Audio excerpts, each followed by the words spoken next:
Good evening, students. Today we'll start with the new topic, the Civil War.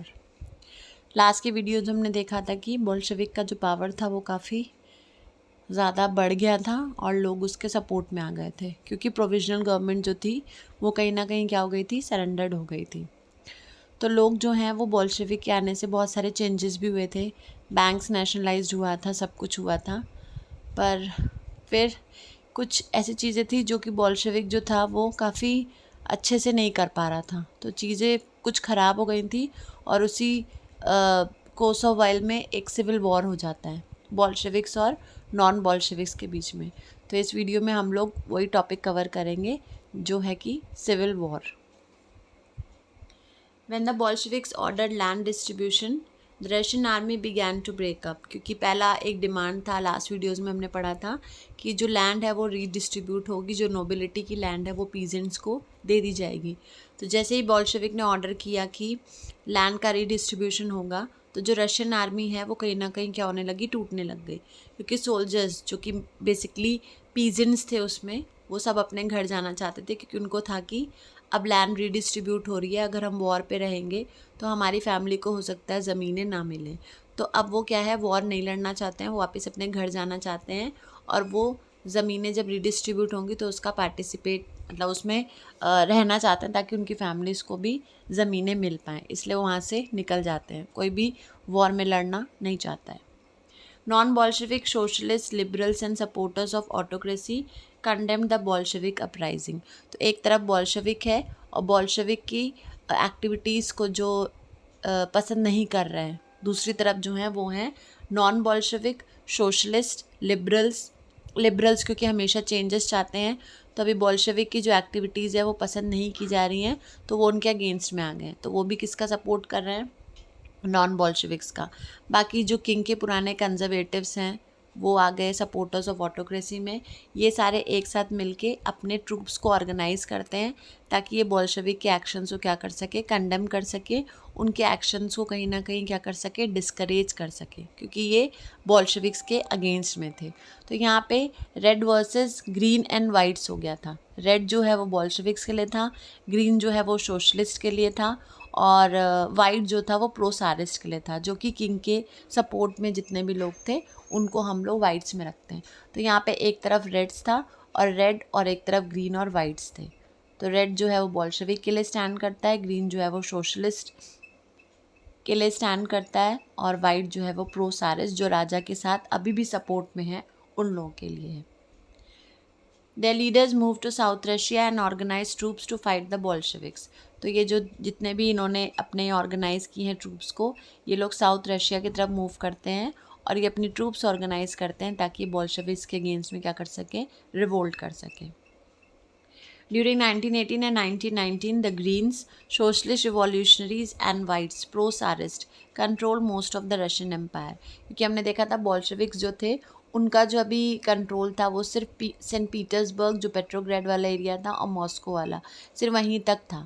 और बाकी का जो Russian empire का जो पोर्शन है वो अभी भी क्या, कौन रूल कर रहा था उस पर, अभी भी नॉन बॉल्शेविक्स और जो सोशलिस्ट हैं, प्रो सारिस्ट है, उनका अभी भी यहाँ पे क्या है, बहुत सारी जगहों पे अभी भी उनका कंट्रोल है।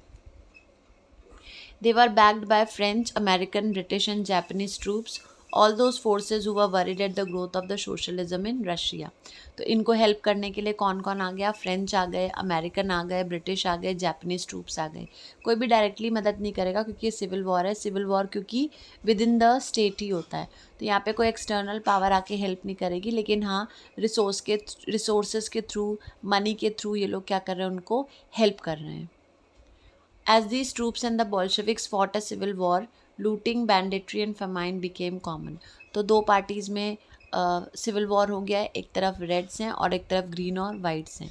तो इसी बीच में बहुत ज़्यादा फेमाइन हो गया है, बहुत ज़्यादा लूटिंग हो रहा है, बैंडिट्री जो डाकू वगैरह एक दूसरे के यहाँ डाका वगैरह डालते हैं, ये सब चीज़ें थी वो बहुत ज़्यादा क्या हो गई थी, कॉमन हो गई थी। Supporters of private property among whites took harsh steps with peasants who had seized land। अब जो प्राइवेट प्रॉपर्टी के सपोर्टर्स थे उनमें जो वाइट्स थे वो पीजेंट्स को बहुत ज़्यादा एक्सप्लॉइट करने लग गए थे। पीजेंट्स जिन्होंने ज़मीनों को क्या कर लिया था, कैप्चर कर लिया था, सीज़ कर लिया था, अब वो उन लोग को बहुत ज़्यादा परेशान कर रहे थे। तो इस एक्शन की वजह से जो नॉन बॉल्शेविक्स हैं वो क्या हो गए हैं, कहीं ना कहीं अनपॉपुलर हो गए थे। लोग अब देख रहे हैं कि नहीं, ये तो क्या कर रहे हैं, गलत कर रहे हैं, पीजेंट्स को ये लोग एक्सप्लॉइट कर रहे हैं, तो ये कहीं ना कहीं क्या है, ये एक्शन गलत है। Such actions led to the loss of popular support for the non Bolsheviks. और ये जो एक्शन था जिसमें वो पीजेंट्स को बहुत ज़्यादा परेशान कर रहे थे, ये एक एक्ट था जिसमें इनका सपोर्ट जो था वो धीरे धीरे क्या हो गया था, कम हो गया था। नॉन बॉल्शेविक्स का जो सपोर्ट अभी लोगों को काफ़ी मिलने लगा था, अब वो धीरे धीरे क्या होने लगा था, कम होने लगा था। By January 1920, the Bolsheviks controlled most of the former Russian Empire. और जनवरी 1920 तक बॉल्शेविक्स का बहुत ज़्यादा जो पहले के रशियन एम्पायर थे वहाँ पे उनका कंट्रोल फिर से क्या हो गया था, सेटअप हो गया था। जिन जगहों पे इनका अब तक कंट्रोल नहीं था, उन जगहों पे भी इनका अभी कंट्रोल हो गया था। They succeeded due to cooperation with non-Russian nationalist and Muslim jihadists. अब बॉल्शेविक्स का सपोर्ट करने के लिए नॉन रशियन नेशनलिस्ट भी आ गए थे और जैडिडिस्ट भी आ गए थे। जैडिडिस्ट वो मुस्लिम रिफॉर्मर्स हैं जो इस्लाम को मॉडर्नाइज करना चाहते थे विद इन रशिया। तो अब एक एक्शन जो नॉन बॉल्शेविक्स का हो गया था कि पीजेंट्स को वो एक्सप्लॉइट कर रहे थे, उसकी वजह से अब जो पूरा सपोर्ट था वो कहीं ना कहीं वापस किसके पास जा रहा था, बॉल्शेविक्स के पास जा रहा था। तो इनके सपोर्ट में नॉन रशियन नेशनलिस्ट भी आ गए थे और जैडिडिस्ट भी आ गए थे। Cooperation did not work where Russian colonies themselves turned Bolshevik. एक एग्जाम्पल है खीवा का, सेंट्रल एशिया में। वहाँ पे बॉल्शेविक जो कॉलोनीज थी उन्होंने ब्रूटली मैस्कर्ड किया था local nationalist in the name of defending socialism. Bolshevik के कुछ एक्टिविटीज़ थे जो लोगों को समझ में नहीं आ रहे थे। एक तरफ वो बोल रहे थे कि हम लोग क्या कर रहे हैं, सोशलिज्म सेटअप करना चाहते हैं, एक ऐसी सोसाइटी जहाँ पे हम सबको क्या देंगे, इक्वल राइट्स देंगे। वहीं पे एक जगह है खीवा सेंट्रल एशिया में, वहाँ पे जो बॉल्शेविक थी वो वहाँ के लोकल नेशनलिस्ट को बहुत ज़्यादा क्या कर रही थी, एक्सप्लॉइट कर रही थी, टॉर्चर कर रही थी, ब्रूटली उनको मैस्कर कर रही थी, सिर्फ इसलिए कह रही थी कि हम सोशलिज्म को डिफेंड करना चाहते हैं। उस नाम पे वो लोगों के साथ क्या कर रही थी, बहुत ज़्यादा टॉर्चर और बहुत ज़्यादा एक्सप्लॉइट कर रही थी। तो लोग अब कंफ्यूज हो गए थे कि बॉल्शेविक्स का ट्रू नेचर क्या है, क्या वो वाकई में सोशलिज्म इस्टेब्लिश करना चाहते हैं या सोशलिज्म के नाम पे वो क्या कर रहे हैं, लोगों को एक्सप्लॉइट कर रहे हैं। तो उनका ट्रू नेचर जो है वो लोगों के सामने आ नहीं पा रहा था।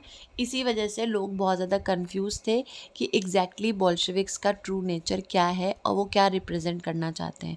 वो वाकई में लोगों के साथ हैं या लोगों को साथ होने के साथ साथ वो अपने एक्टिविटीज़ को क्या कर रहे हैं, एक्टिव कर रहे हैं। तो लोग बहुत ज़्यादा कंफ्यूज थे कि एग्जैक्टली बॉल्शेविक्स का मिशन है क्या, वो रिप्रेजेंट क्या कर रहा है। क्योंकि एक तरफ वो कह रहे हैं कि हाँ हम सोशलिज्म को इस्टेब्लिश करना चाहते हैं, दूसरी तरफ सोशलिज्म के नाम पे वो लोगों को क्या कर रहे हैं, बहुत ज़्यादा ब्रूटली परेशान कर रहे हैं। जो कि इंसिडेंट है खीवा का, जो कि सेंट्रल एशिया का एक प्लेस है। Partly to remedy this, most non-Russian nationalities were given political autonomy in the Soviet Union USSR.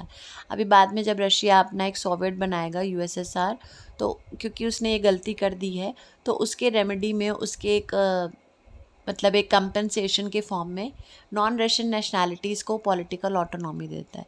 Political autonomy मतलब वो उनको फ्रीडम देता है कि आप अपने आओ और आप अपनी गवर्नमेंट को क्या कर सकते हो, इलेक्ट कर सकते हो। The state the Bolshevik created from the Russian Empire in December 1922.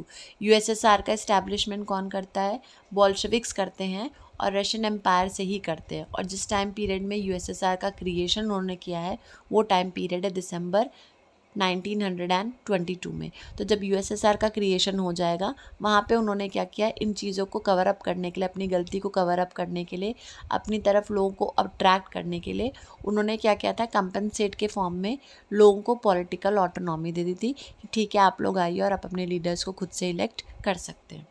But since this was combined with unpopular policies that the Bolsheviks forced the local government to follow, like the harsh discouragement of nomadism, attempts to win over different nationalities were only partly successful.